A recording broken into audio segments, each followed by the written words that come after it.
ဆရာအခုဒါ trigger ပေါ့နော် trigger ဖြစ်သွားတဲ့ဆိုလို့ရှိရင်ဆရာကိုဘယ်လိုတတိထားမိနိုင်လဲခင်ဗျာဟိုတို့ကတတိဖြတ်ချင်းတော့အဲ့လိုမျိုးတည်ဖို့တော့မလွယ်ဘူး။နောက်လောက်လွယ်ရင်လည်းဒီခုနက PPSC ဆိုတဲ့ဟာဒီလူတိုင်းကပျောက်ပြီးတော့ရအောင်ဖြစ်မှာလေ။မလွယ်ဘဲနဲ့ကျင့်ယူလို့ရတယ်။ခုနကမေးတဲ့မေးခွန်းရမ်းကောင်းတယ်။ဘယ်လိုတတိထားမိနိုင်လဲ။အဲ့တော့ကျွန်တော်ရှေ့မှာလည်းနည်းနည်းလေးကျွန်တော်ပြောခဲ့အဝဲဖြစ်ရ။ဒီ triggers တွေကိုဝဲဖြစ်ရ။ငါဒါလေးတွေကြားရင်ဒီဟာလေးတွေတွေ့ကြုံရင်ဒီလိုမျိုးပြန်ဖြစ်ပါလားဆိုတော့ကိုယ်တိုင်ဝဲဖြစ်နေဖြစ်ပဲဒါမှမဟုတ်သူ့ပတ်ဝန်းကျင်မှာသူနဲ့အတူတူနီးနီးကပ်ကပ်ရှိနေတဲ့သူတွေကလည်းဒါကိုသူ့ရဲ့ behavior ကိုသိထားပြီးမိသားလေးဖြစ်တော့ဒီလိုမျိုးဖြစ်သွားတတ်တယ်နော်သတိထားမိလားဆိုပြီးသူ့အဝဲဖြစ်အောင်လုပ်ပေးလို့ရတယ်ပထမဆုံးပေါ့နော်ပြီးရင်ခုနကအာယုံ6ပါးထဲမှာကျွန်တော်နောက်ဆုံးပြောတဲ့အာယုံကခုနကစိတ်ဖြစ်စီမှုဖြစ်လာ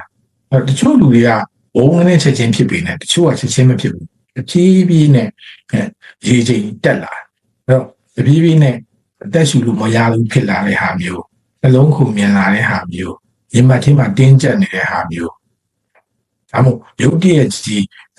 ဘာမှအကြောင်းပြချက်မရှိဘဲနဲ့ဒေါသထွက်သွားတာရုပ်တရက်ကြီးဘာမှအကြောင်းပြချက်မရှိဘဲနဲ့အယံဝမ်းနေပြီးတော့ငိုချင်သွားတာပြင်းပြင်းထန်ထန်ကြောက်ရွံ့စိုးရိမ်လာတာနောက်ပဝင်းနေနဲ့လုံးဝကိုကဒဇူစီးဖြစ်သွားတာပေါ့နော်ပွဲကွာသွားတဲ့ဟာမျိုးဆိုရင်ဒါတွေကအားကို trigger တစ်ခုတော့ရှိလာပြီဆိုတော့ဒီဟာဘယ်ဟာ trigger ဖြစ်မှန်းကျွန်တော်တို့ဘယ်သူမှမသိသေး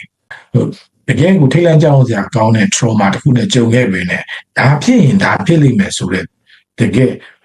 theory hypothesis တော့ရှိမနေပါဘူးတယောက်နဲ့တယောက်ကွဲပြားခြားနာနေဒီတယောက်ကဘုံနာကိုမကြောက်ပြီနဲ့နောက်တယောက်ကဘုံနာကိုကြောက်တယ်ဒီတယောက်ကကားနာကိုမကြောက်ပြီနဲ့နောက်တယောက်ကကားနာကိုကြောက်တယ်အဲ့တော့ကို trigger ကဘာလဲဆိုပြီးရင်ရှာ